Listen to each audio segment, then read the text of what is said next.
लड़का बनी बहू। पूरे 28 साल का हो चुका था ऋषभ, लेकिन शादी करने को तैयार ही नहीं था। माँ बाप पूरी तरह से परेशान हो चुके थे। जब भी किसी लड़की का रिश्ता ऋषभ के लिए लेकर आते तो वो शादी करने से साफ मना कर देता, चाहे लड़की कितनी भी सुंदर, कितनी भी अच्छी क्यों ना हो।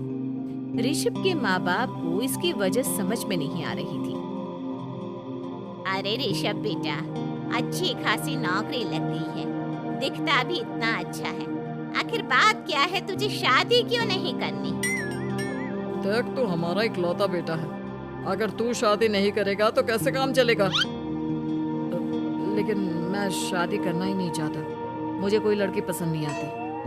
अरे बेटा, अगर कोई लड़की तुझे पसंद हो तो उससे शादी कर ले, हमें कोई ऐतराज नहीं है। हाँ ऋषभ बेटा, अब देख, तेरी माँ से भी काम नहीं होता। घर में एक बहू आ जाएगी तो कम से कम घर का माहौल भी अच्छा होगा और तेरी माँ को मदद भी मिल जाएगी। लेकिन मम्मी पापा कहा ना, मुझे लड़कियां पसंद ही नहीं आती। अरे लड़कियां पसंद नहीं आती तो क्या लड़का पसंद आता है? वो तो वक्त आने पर ही पता चलेगा। ऋषभ की बात सुनकर उसके माँ और पापा का सर चकरा जाता है। कुछ दिनों के लिए ऋषभ अपने ऑफिस के काम से शहर से बाहर जाता है और जब लौट कर आता है तो सामने का नजारा देखकर उसके माँ पापा बेहोश होते होते रह जाते हैं। अरे ये क्या, ये तुम्हारे साथ कौन है? माँ, ये दीपक है, मेरी पत्नी। हम दोनों ने शादी कर ली है। दीपक तुम्हारी पत्नी कैसे हो सकता है? अरे दीपिका होती तो बात समझ में भी आती, ये तो लड़का है। तो क्या हुआ पापा, आजकल तो ये सब फैशन में है और मैंने आपको बताया था कि मुझे लड़कियां पसंद नहीं आती। अरे तो इसका मतलब ये थोड़ी है कि तुम दीपक को दीपिका बनाकर ले आओगे। मुझे बहू चाहिए, बहू के रूप में, ये आदमी नहीं। लेकिन मम्मी जी, मैं आपकी बेटे से बहुत प्यार करती हूँ, मेरा मतलब करता हूँ। अरे इसको तो करता हूँ करती हूँ का अंतर भी नहीं पता। लेकर जाए इसे वापस। अगर आपने इसे घर से बाहर निकाला पापा तो मैं भी इसी के साथ चला जाऊंगा। मैं ऋषभ के बिना जी नहीं सकती, मेरा मतलब जी नहीं सकता। हमारा जिंदगी भर का साथ है, प्लीज हमें अलग मत कीजिए मम्मी जी, पापा जी। हे भगवान, ये तूने क्या दिन दिखाया? मेरे बेटे को थोड़ी अकल दे दे, लड़के को बहू बनाकर घर में ले आया है। अब क्या होगा, हम दुनिया को क्या मुंह दिखाएंगे? हम बेकार में परेशान हो रहे हैं। दीपक अपने सारे काम करेगी और एक अच्छी बहू की तरह आपके साथ रहेगी। देखना, पहले तो खुद तो क्लियर कर ले कि ये कुछ करेगा या करेगी, बाद में हम सोचते हैं कि हम क्या करें। बहू के आने के बाद क्या करते हैं, मुंह दिखाई की रस्म, तो आप भी वही कर लीजिए। आप चाहे तो मैं पूरे मोहल्ले में न्योता दे आती हूँ। अरे रहने दे, तेरी वजह से बेइज्जती और ज्यादा होगी। आई बड़ी, मेरा मतलब है आया बड़ा न्योता दे।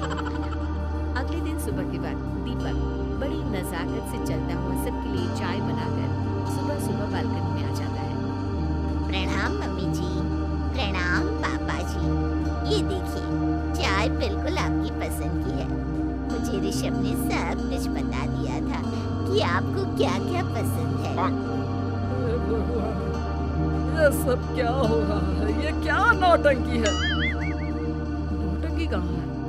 माँ देखिए तो, मेरा दीपक आपका कितना ख्याल रख रहा है।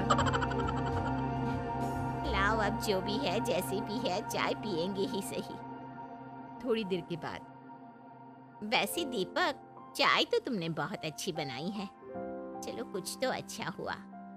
अगले दिन, अजी सुनते हैं, आज पैरों में बड़ा दर्द हो रहा है, लग रहा है घुटनों में फिर से कुछ न कुछ प्रॉब्लम हो रही है। डॉक्टर ने वो दवाई दी थी, उसकी मालिश करो ना अपने घुटनों पर, आराम मिल जाएगा। वो क्या है ना, खुद के हाथों से ठीक से मालिश नहीं हो पाती। अरे मम्मी जी, आपको परेशान होने की क्या जरूरत है, मैं हूँ ना, लाइए मैं आपके पैरों पर मालिश कर देता हूँ, मेरा मतलब कर देती हूँ। अरे रहने दे, रहने दे, घर में बहू होती तो सेवा करती, यहाँ तो आदमी बहू बनकर बैठा हुआ है। मम्मी जी नाराज मत होइए, एक बार मुझे मौका तो दीजिए आपकी सेवा करने का। अच्छा ठीक है, ये ले दवाई लगा दे। दीपक बहुत अच्छे तरीके से घुटनों की मालिश करता है। थोड़ी देर के बाद इतना आराम मिल रहा है क्या बताऊं, ऐसा लग रहा है मेरे घुटनों में कभी तकलीफ थी ही नहीं।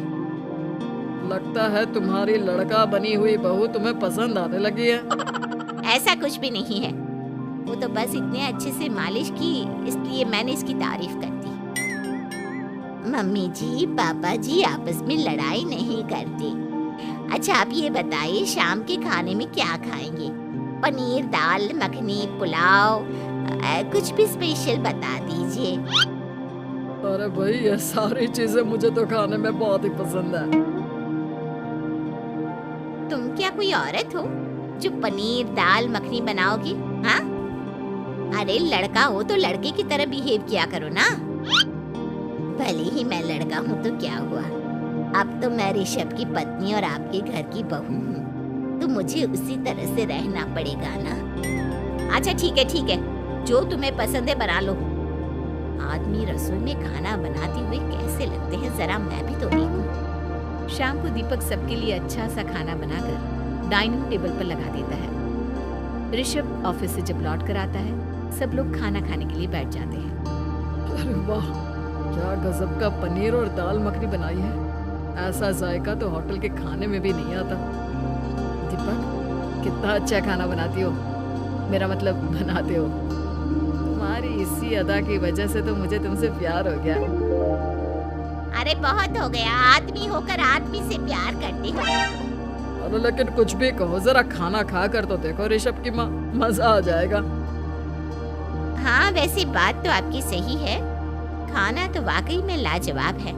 इतना स्वादिष्ट पनीर तो मैंने अपनी जिंदगी में नहीं खाया। कितना अच्छा होता अगर ये दीपक दीपिका होती। और फिर अगली सुबह कुछ ऐसा होता है जिसे देखकर ऋषभ के माँ और पापा ना केवल खुश होते हैं बल्कि हैरानी से उनकी आंखें फटी की फटी रह जाती हैं।